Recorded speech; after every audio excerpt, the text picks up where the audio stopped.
देवेंद्र फडणवीस यांनी मुख्यमंत्री व्हावं ही संघाची इच्छा असल्याची सूत्रांची माहिती आहे। मुख्यमंत्री निवडीच्या प्रक्रियेमध्ये संघाची भूमिका ही महत्त्वाची असणार का, असाही प्रश्न या निमित्तानं आता विचारला जातो। प्रचाराच्या वेळी महायुतीकडून कडवट हिंदुत्वाचा मुद्दा हा फडणवीसांनी उचललेला होता। मुख्यमंत्री पदासाठी राष्ट्रीय स्वयंसेवक संघानं आता देवेंद्र फडणवीस यांना पसंती दिल्याचं कळतंय। संघाच्या पाठिंब्याची कारणं तपशिलामध्ये पाहूयात आपण ग्राफिक्सच्या माध्यमामधून।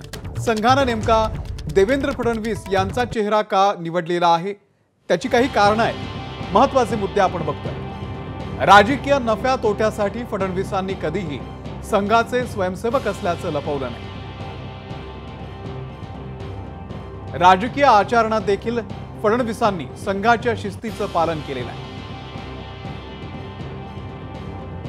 देवेंद्र फडणवीस हे नागपूरचे असल्यानं संघाच्या सर्वच पातळ्यांवरती त्यांचा समन्वय होता।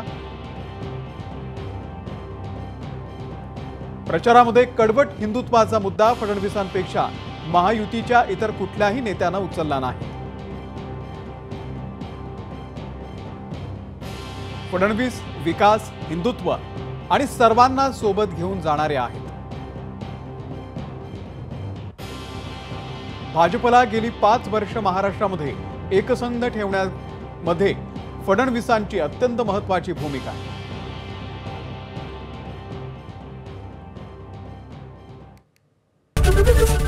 एबीपी माझा, उघडा डोळे बघा नीट।